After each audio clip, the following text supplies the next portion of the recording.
I've been so excited for this. The crowd cam footage of one championship, one of my Oshi, Masaaki Noiri, the champion, defending his belt against Superbon. So excited for this fight. First of all, Jojo Immortals is the goated channel which uploads these crowd cam footage. You get to see so much more. You get to see what the feet are doing, and you don't have mad commentary babbling away in your ear. I'm 14 and 4, professional MMA fighter George Hardwick. Let's break it down. We see the battle of the lead leg straight away. Superbon, he has a lot from Buakaw, trains with Buakaw, and he uses that lead teep, lead knee feint, and left kick to keep his distance and kind of break down the lead arm. There's like a straight push kick, doesn't like land the cleanest because it's harder to land the straight push kick. And again, there's that left kick from Superbon. What he can do so well is kick on the back foot. That's something that you notice from Thais, is they're so good at kicking on the back foot compared to even a lot of Japanese fighters and especially a lot of MMA fighters. Here, Superbon is using the classic move, the cut kick. He's not kicking at the calf of Noiri a lot of the time, which is taken over. It took over in MMA a while ago and now it's taken over in kickboxing. But he's using the cut kick. And one of the difficult things about the cut kick is that it doesn't have much tell in it because it kind of comes slightly up. You don't have to swing it around and find the outside of the calf. It comes slightly up. There's not much of a shoulder translation through, and it can often take you off balance when it catches that hamstring. So you keep that foot tense, it catches in the hamstring and it whips the foot around. There's that lead teep into the hip. If you watch, there's a bit of footage of Superbon on the phone with Buakaw before this fight, and one of the things Buakaw is calling for is that teep into the hip, teep into the thigh, because it just disrupts the stance. There's a beautiful combination from Masaaki Noiri. If you watch Petr Yan, you see some variation of it. The left hook into Mikazuki Geri, triangle kick, ball of the foot. It's like a round kick, but you're hitting with the ball of the foot and the toes off of the same side. And there's a calf kick, super nice, Superbon calf kick defense. Look how far he hinges at the knee or flexes at the knee to hide his calf when he's defending against these calf kicks. He doesn't just pick his leg up. Superbon, Masaaki Noiri coming forward, and something that has happened with Masaaki, it happens with a fair few fighters as are coming up, say like it happened with Conor McGregor, really good example in MMA, where they'll often fight in combinations early in their career and have all these different combinations and phase off of their low kicks. As they get older, they kind of look for that one shot, and it's because Masaaki's been super successful with it. Those single shots, those single low kicks, even breaking people's legs if they're checked. He's always looking to cause some damage and like break whatever appendage he's hitting. We're seeing some interesting things here though. He's going to go that Yoza kick. He counters that left kick with the right kick to the back leg. And look, lead leg, Yoza kick, front kick into the back leg of Superbon, which sets up his left teep, and then another right straight. A lot of the time, it just looks like Masaaki Noiri throws a right straight out of nowhere, and you're like, well, he just lands it because there's no tell, which is a big thing. There's no tell. He almost like leads with the fist, and the body comes behind it. But a big thing about it is that he'll blast people with kicks. If you watch his fight with Zabit Askarov, it looks like he just throws a right straight and knocks Zabit Askarov out. But it's actually the huge damage that he does within just a minute of toe kicks and calf kicks in that fight, which allows him to land that right straight unimpeded. Often, if you want to land the punch, blast him with kicks. If you want to land the kick, blast him with a few punches. Generally, doing the opposite of what you want will make what you want a bit easier. Round one, really good round for Noiri, a lot of forward pressure. Superbon kind of fighting with similar strategy that he used against Marat Gregorian. It's very dangerous kicking on the back foot if you're not a dexterous, skillful kicker, because as your weight's going backwards, you can end up on the heel, you can end up tall, and people can hit you with the right straight through the middle, which Noiri does a few times. But Superbon, he gets good tension in his stomach and he gets his lead shoulder in the way. Look how when he hits that switch kick, he's kind of looking over his lead shoulder. And that's one of the main moves that Masaaki Noiri is using throughout the fight, trying to block that left kick and then counter back with the right low kick into the back leg. Back leg, normally not as conditioned, but Superbon, he's so conditioned. All the ties, so conditioned. Even on the back leg, there'll be that conditioned. Cut kick again. Looks like there's not a lot of setup a lot of the time when he uses that cut kick, but it's built off of feints and just the timing the step of Noiri. Noiri using that lead Yoza kick, which was one of the most interesting things I found in that fight. The palming here from Superbon to guide him into the left kick, but a lot of the time that left kick is getting countered with the right low kick into the back leg. And I know this is easier said than done, but I feel like Noiri early in his career And again, Noiri wasn't fighting people the level of Superbon. But Noiri, early in his career, if he landed that hard low kick, he would be stepping down and throwing punches or throwing knees or throwing kicks off of the other leg much quicker. Whereas now he's getting married to landing that one kick where he wants to break their femur, he wants to break their shin, he wants to break their arm, which has worked for him. But it's something that a younger Noiri with a bit less muscle and a bit less power would have just landed the kick and then flown in with like 3 or 4 punches. Beautiful left high kick, and you can see how that knocked Noiri off balance because his knee's going past the target. There's Superbon, like his left knee's way past the target. He's not kicking at Noiri, he's getting that hip translation, and the kick is still traveling as it hits the right arm of Noiri and can't off balance him. Nice calf kick, left hook into right knee, and then we see these kind of weird clinch exchanges where they can't do full clinch because it's kickboxing, but they've both got really good knees. There's a nice little retraction into right knee. You know, Superbon will generally check, but he has good retraction as well, and he bases his defense on where his stance is. If his stance is a bit longer, he'll probably retract his leg because he's got more room to retract it, and he'd be less comfortable at checking if his stance has gotten a little bit longer. Whereas most of the time, he's got that lead knee, lead foot pretty close to his back foot, and he can bring it up and check really quick. And a lot of palming, a lot of pushing in close counters that Mikazuki Geri with the 1-2 does Superbon. You know, again, capitalizing on Noiri being a little bit more of what you call the puncher's path. They have that success with taking people out of there with the one punch, with the one power kick. So he'll kind of rely on that a lot more at this stage of his career than if you watch his crush fights where he would throw these much longer combinations. Again, a lower level than fighting Superbon, but he doesn't phase off his kicks the same way. And another thing is, it's very tiring. It's very tiring. It's kind of you're trading the power kick for your ability to step down phase of it. There he goes, inside low kick. It was working because most of his attacks with his lead leg, his back leg, were to the back leg of Superbon. So he found that inside kick a lot easier. And Superbon sometimes being so active with his lead leg, you know, it can be a little bit open to the inside just because he's so active with it. He's not always like in a position to check. There's that jab. There's that Thai jab without the big step into knee fake, using the super leg versus Takeru strategy, knee fake into low kick. And see how that low kick is kind of a little bit sticky. Jack Slack was talking about that in the Yuki Yosa versus super leg breakdown, is that sometimes when the kick is sticky, it's a lot more difficult to deal with. And what I mean is the kick lands and it doesn't retract straight away. It kind of sticks to the check and will keep traveling through and displacing the stance. A little bit obscured by the cameraman there. Small punches in close, and Superbon using that hip teep that's hard to catch. Kind of difference between the teep, the Thai teep, which is meant to displace and score and make people a little bit hesitant. My first coach, Kin, would say, when you teep here, they go crazy. And it is. It's just mentally frustrating. And there's the front kicks in karate like that, the Mikazuki Geri, which doesn't displace someone, but it takes a bit more of the air out of them. It's a bit more of a snap, goes like half an inch into the target and then comes back. We can see the different sides, like the leg of Superbon getting a little bit redder and the sides of Masaaki Noiri getting a little bit redder. And there's that Thai jab, which is half push, half to sting the target. But there's not normally a committed step because it can be harder to throw your strikes after a committed step. There's a nice exchange and a lean back. I believe that was like there was a really tight Yosa kick in there. There was like a left knee step down Yosa kick. Put that too far forward. I need a better video editor for screen recording. But yeah, we're going to see him actually two-phase off the kick a little bit better in this time. Yosa kicks and then Yosa kicks again.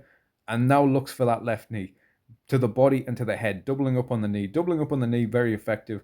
If you've got space to land one knee, you've often got the space to land another knee. That was probably one of the best examples of two-phasing off of the kick for Noiri in that fight, even in close, taking the Rico Verhoeven strategy of just digging in a little knee to the same target that he's been attacking throughout the fight in the clinch, just at the moment when the ref can't see it and just at the moment while the ref is breaking it, so it just accumulates a bit more. Superbon being a little bit more conditioned than a lot of the heavyweights at Rico Verhoeven fights, and there's that back foot kicking off of Superbon. Very important to keep a strong standing leg and a strong core, tense rectus abdominis, so you're not just getting pushed back if the guy like pushes your shoulder or jabs you on the shoulder. You end up in the clinch a lot. And there's a big right teep. The difference between the displacing teep of Muay Thai, where there's a little bit more of a hip extension into it versus the snapping teep of karate, the snapping megeri of karate, which is looking to take the air out of someone and allow you to step down and punch straight off. There's that mix between the push jab, and the teep. See how he leans forward a little bit to give Masaaki a false sense of distance. So he leans forward in the jab so he can pull his head back. He gives Masaaki the false sense of distance so he can pull his head back as he hits a switch kick. There's a nice left push into right kick. The right kick against another orthodox can be very tricky because you're both closed stance. You're kicking against the closed side. But sometimes it can be harder to rotate the body all the way across and get multiple points of contact to it. And we saw Masaaki, he can block that open side kick and counter back very quickly, whereas it seems a little bit slower when he's blocking the right body kick. Blocking the right body kick as an orthodox, sometimes, if it gets through, it's not as damaging because it's kind of hitting the lats and it's not hitting the liver. But if it's not blocked correctly, it's harder to counter, and you've generally got to counter with a left hook, which will fall shorter than blocking the left kick and countering with the right straight.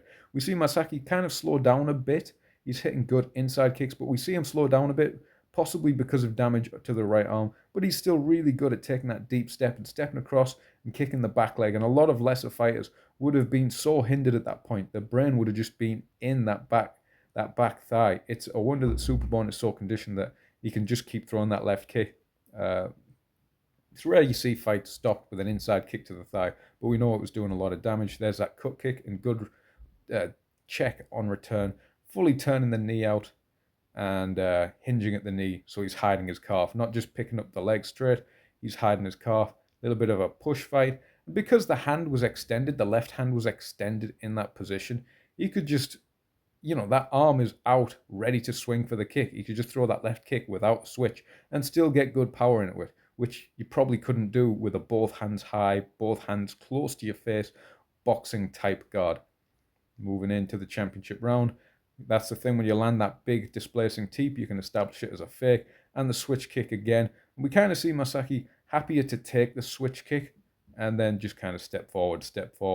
He kind of gets in these slower rhythms, eats the right hand counter because he's waiting in front. He throws that left hook, and instead of smothering Superbon or throwing something significant like a kick, he gets hit with a right hand counter, and he's happier to accept these clinches instead of working out, just because he's gotten a bit tired, because he's been loading up on every shot. This is a big difference in the 5-round fight.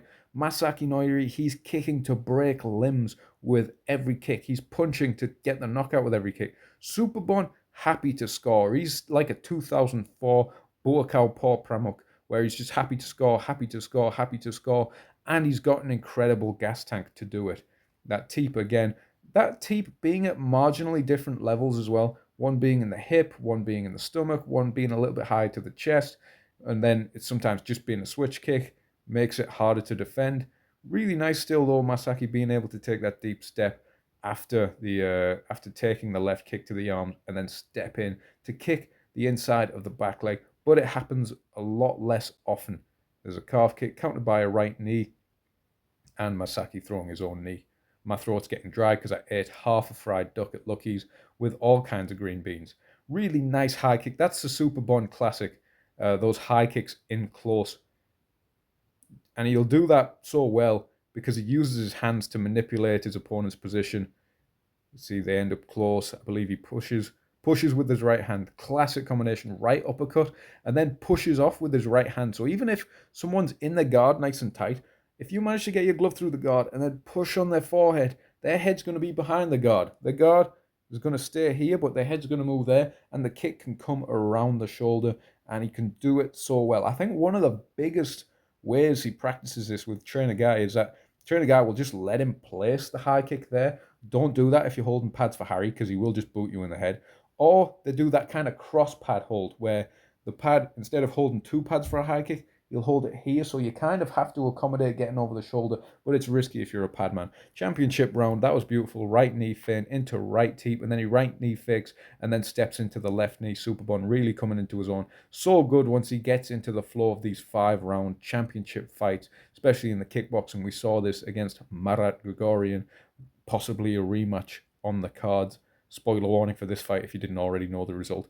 But knee fake, double switch into right straight. Thai punching, it has a nice stiffness to it. It has a nice stiffness, and it's almost meant to displace someone so you can kick them after, as much as it is meant to do straight damage. Unless we're talking about like an Anuet Keo Samrit or a Doc Maipa or a Virapol. Much happier to accept these clinches and looking for a single shot. Big difference in the energy balance of this fight and how it gets scored is that, Masaaki is looking for the single shot every time, and there's a lot of tension on each shot. You can see the difference in the way Masaaki Noiri trains pads with Masakazu Watanabe is that, Yoza and Terada, they'll be throwing combo, combo, combo. Where if you watch a lot of the pad clips of Noiri training, he's looking just to bang one kick in, bang one kick in. He's not practicing combinations, at least on Instagram, as much. And there's the classic inside kick to left kick. See how far the knee comes past the target, which allows him to displace Noiri. I've probably put it too far back, but we can see that hand leading. Look at the push, pushing both gloves, occupies Noiri so he can't fire back. And then Noiri has to loop his shot around the guard, and it gives Superbon more time to defend. Boom, left kick there, nice. Oh, you can see how his left knee travels past the target a lot of the time. So it's almost a little bit like a knee shield, a little bit nice like a knee shield. As it lands, it's still going to displace the stance. And we can see how much damage Noiri's right arm has taken because he's just happy to drop it. And you can see he's not throwing as hard with that right hand. He's trying to load up the left hook. It's, a conditioning match almost with the right arm of Noiri versus the back leg of Superbon. There were some solid shots from Noiri. He tries again that right straight with no wind-up. Doesn't land as clean because it's a little bit slower as the fifth round, but because he's gotten away from the blasting kicks, he's kind of walking forward, looking for that one shot. But the right arm is compromised, so he's really having to load up on the left hand. And Superbon's just getting behind the glove each time, and then making space, hitting the switch kick, doubling it up. This really is Buakaw 2004 K1. Maybe not as conditioned as Buakaw was in 2004, but he's got some good power as Superbon in that left kick. You can see the right side of Noiri so welted up. Moving around, uppercut cross to the body. Noiri's still working in close, and then that breaking and the high kick is so nice. You can tell Noiri's been well drilled for it. Beautiful right straight with no wind up, almost starting the fist, and his body translates behind it. His body follows in behind it rather than pushing the punch from the floor. Looking for left and right hooks to the body, but we can see that right arm was compromised, so it didn't have that nice Sugar Ray shoe shine to it. Really kind of close fight, but I feel it was comfortably towards Superbon, and possibly it being in a cage helped Superbon because he didn't have to worry about getting stuck into the corners. Maybe there would have been some slight differences here and there. When Masaaki Noiri fought Tawanchai, he could get him in the corners and get his back to the ropes a little bit. But this is a bigger cage with no corners that Superbon was able to use. He was able to circle left and right and, keep his distance. And rarely ever did his back touch the fence. He was so good at moving. Imagine there's a smaller circle within this circle, and he was always staying inside of it. Or if he ended up outside of it, he might have thrown one teep and then moved off. And the tight angle of his kicks, his cut kicks to the leg, the tight angle of his left kicks coming across, so the knee is coming past the target and it's kind of sticking to the target, sticking to the right arm of Noiri, or it's sticking to the left leg of Noiri, and it continues to travel as it lands to the target. It displaces the stance. It displaces the stance of Noiri. So Noiri, even though he did hit good kick counters, he wasn't always in position to kick counters. I've been George Hardwick. This fight was banging. Let me know what I should break down next. Subscribe and probably have a little bit more water and a little bit less coffee if you're going to eat half a fried duck.